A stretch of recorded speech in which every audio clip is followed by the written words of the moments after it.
Halo Sobat Oto Hermas, jumpa lagi dengan saya Hermas Prabowo, teknisi ahli di Warner Matic, bengkel spesialis mobil matic dan transmisi otomatis. Apa kabar? Semoga sehat selalu dan dijauhkan dari virus corona. Sudah lama saya tidak bikin video untuk channel YouTube Auto Hermas. Kali ini saya akan mulai bikin video lagi buat nemenin para sobat yang sedang work from home atau sedang PSBB ya, karena dampak corona, supaya video ini bisa menghibur dan syukur-syukur bisa menambah pengetahuan. Saya sudah tampilkan di layar ini skema tentang transmisi matic. Ini transmisi matic Land Cruiser ya, generasi kedua, tipe A442. Pada transmisi matic Land Cruiser ini sudah dilengkapi dengan electrical ya, juga sudah dilengkapi dengan kontrol modul atau electrical control modul. Nah, bagaimana skema transmisi matic Land Cruiser? Di dalamnya itu seperti apa saja isinya. Mari kita simak video ini.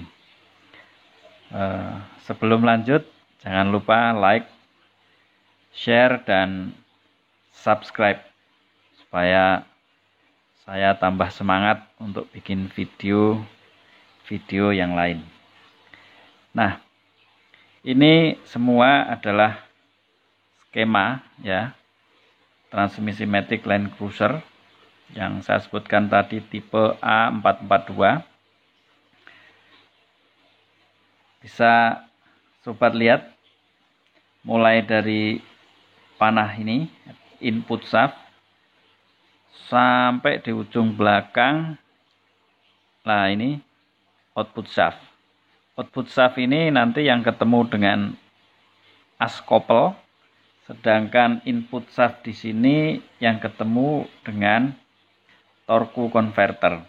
Yang selanjutnya nanti di bagian kiri dia akan ketemu dengan crankshaft atau as atau poros engkolnya mesin.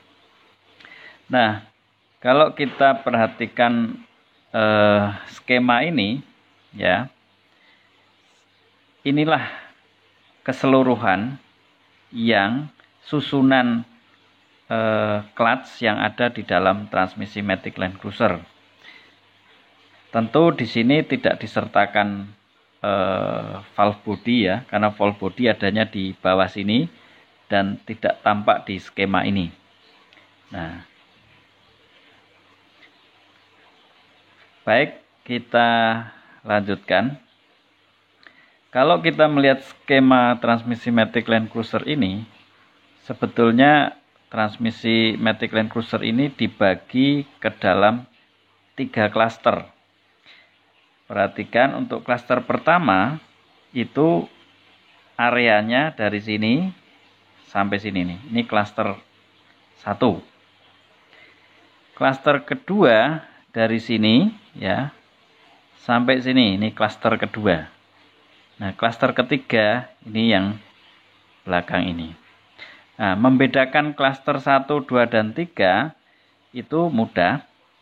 Jadi sobat tinggal memperhatikan saja planetary gear setnya atau rangkaian gear yang membentuk rasio gigi.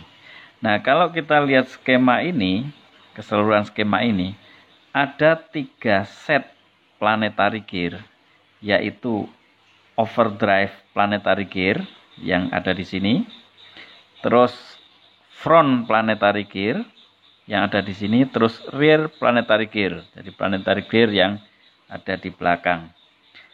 Nah, mengapa ada pertanyaan front planetary gear kok malah adanya di tengah, nggak ada yang di depan? Sebetulnya karena desain transmisi matic A442 ini yang diproduksi oleh Aisin ini sebetulnya awalnya dulu adalah transmisi dengan 3 speed. Karena 3 speed itu tidak cukup memadai dan kurang nyaman, maka dilakukan inovasi dan ditingkatkan percepatannya menjadi 4 speed. Nah, supaya meningkat percepatannya menjadi 4 speed, maka ditambah satu set lagi yang disebut overdrive. Maka meskipun ini front planetary gear ada di tengah, ya, namanya tetap front, tetap depan.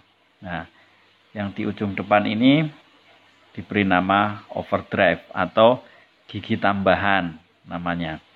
Nah, kita lihat detailnya satu-satu ya. Klaster pertama kita lihat di sini terdiri dari overdrive input shaft ya, atau as input ya. Terus juga terdiri dari overdrive sun gear atau gigi matahari. Juga terdiri dari brake ya.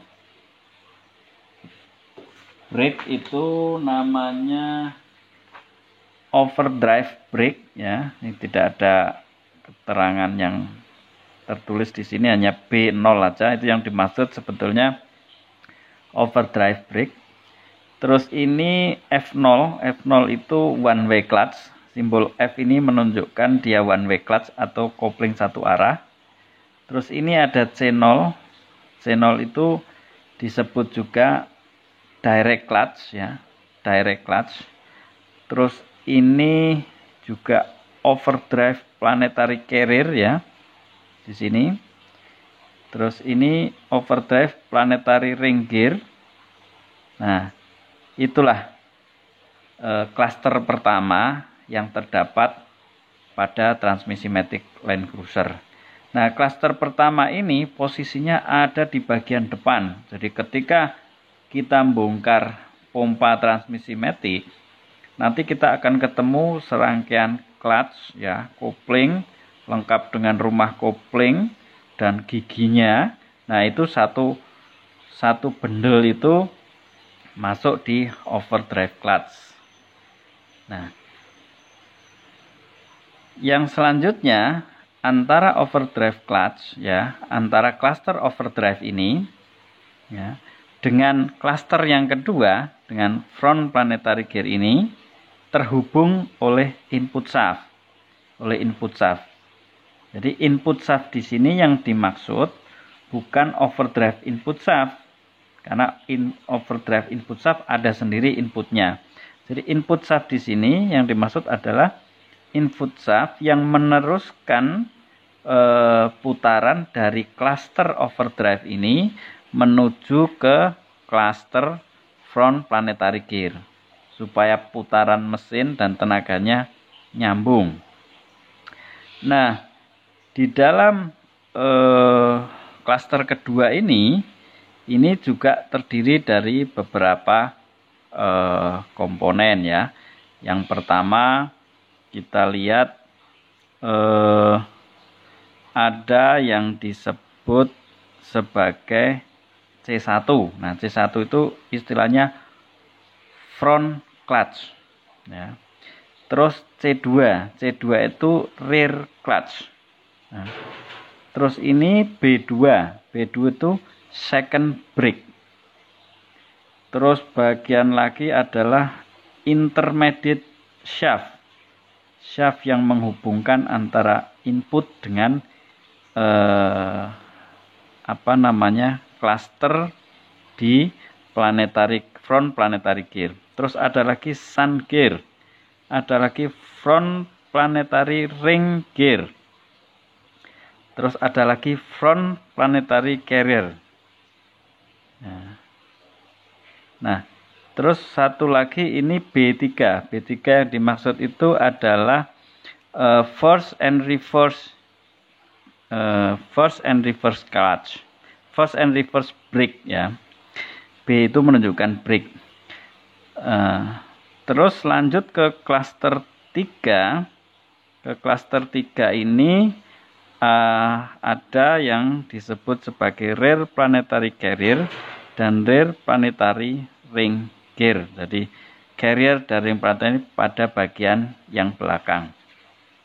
Nah, kalau kita perhatikan di dalam transmisi Matic Land Cruiser itu ada 3 brake, B0, B2, B3. Ini tidak berarti bahwa misalnya B2, dia akan bekerja pada gigi 2, terus B3 itu akan bekerja pada gigi 3, itu tidak demikian. Kenapa?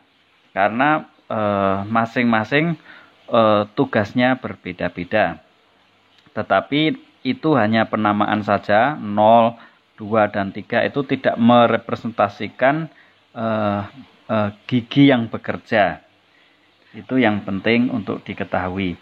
Nah, kalau kita perhatikan yang ada tulisan B0, B2, B3 ini terhubung dengan casing ya. Artinya ketika clutch atau kampas atau kopling pada B0, B2, B3 itu bekerja, maka komponen yang terhubung dengan casing itu akan terhenti. Dia akan berhenti. Dia tidak akan bisa berputar searah jarum jam maupun berlawanan arah dengan jarum jam. Itu nggak akan bisa. Totally berhenti. Begitu juga ketika B2 bekerja atau B3 bekerja. Jadi namanya aja brake. Brake itu istilah lainnya kan rem. Jadi ketika kita ketika kita mengaktifkan B ini, B0, B2, dan B3, maka komponen yang terhubung dengan clutch yang B0, B2, B3 ini akan berhenti untuk berputar. Contoh misalnya ini sun gear atau overdrive sun gear, ini gigi matahari. Gigi matahari ini muter ya, karena input shaftnya muter. Nah, begitu B2 ini clutch-nya bekerja, ini nempel, maka ini otomatis berhenti, tidak akan bisa berputar lagi. Nah, begitu prinsipnya. Nah, F itu adalah, kalau kita perhatikan ada 2, F0 dan F2. F1-nya di mana? Tidak ada, ini adanya F0 dan F2 istilahnya. F0 itu disebut adalah one way clutch. One way clutch itu kopling satu arah. Nah, kopling satu arah itu dia hanya akan bekerja pada satu putaran tertentu. Misalnya, kalau berputar searah jarum jam, dia akan koplingnya bekerja, akan nyantol. Tapi ketika dia berlawanan dengan arah jarum jam, dia akan tetap berputar. Itu prinsip kerja dari one way clutch. Nah, ada lagi kita lihat C0 atau direct clutch ya. Yang C ada berapa nih? C0, C1, C2 ya. Itu namanya overdrive direct clutch, front clutch sama rear clutch. Nah, karena dia tidak terhubung dengan casing, maka ketika C ini bekerja, dia akan meneruskan, fungsinya untuk meneruskan putaran dari bagian satu ke bagian lainnya. Misalnya contohnya ini sun gear. Ketika ini sun gear muter, tanpa clutch direct OD C0 ini bekerja, maka si one way clutch dan si carrier ini dia tidak akan muter. Nah, boleh dibilang, orang bilang, oh ini maticnya ngelos, nggak bisa nyambung, nggak bisa jalan. Nah, ketika C0 ini bekerja, nah, dia nemplok nih clutch-nya, maka si tenaga atau putaran dari mesin yang terhubung dengan sun gear akan diteruskan oleh clutch ini, terus diteruskan juga oleh one way clutch, lalu diteruskan oleh ke planetary, masuk ke input shaft, baru nanti masuk ke klaster berikutnya. Nah, itu prinsipnya. Nah, semua komponen ini terdapat di dalam gearbox transmisi matic itu. Tentu ini kan hanya skema, jadi susunannya tidak seperti ini. Tetapi skema ini memudahkan kita untuk mengidentifikasi dan melihat flow of power-nya. Jadi bagaimana putaran mesin itu bekerja dalam transmisi matic Land Cruiser ini dari mulai input ya, intermediate sampai ke output shaft ini. Apalagi ya yang belum saya bahas ini. Front planetary sepertinya sudah ya, sudah satu-satu ya saya tunjukkan. Nah, mungkin sementara itu yang bisa saya sampaikan, sampaikan. Dalam video ke depan saya akan membahas tentang fungsi dari masing-masing clutch ini, baik brake-nya, baik direct-nya, baik planetarinya, maupun input shaft-nya, dan bagaimana flow of power-nya, bagaimana nanti gigi pada saat tuas di gigi D, ya, gigi 1, 2, 3, 4, 5, apa saja komponen yang akan bekerja, nanti akan saya uraikan satu persatu. Jangan lupa untuk sekali lagi like, share, dan subscribe supaya saya terus bisa melanjutkan video-video berikutnya, dan mudah-mudahan video ini bermanfaat. Salam sehat terus dan lawan corona.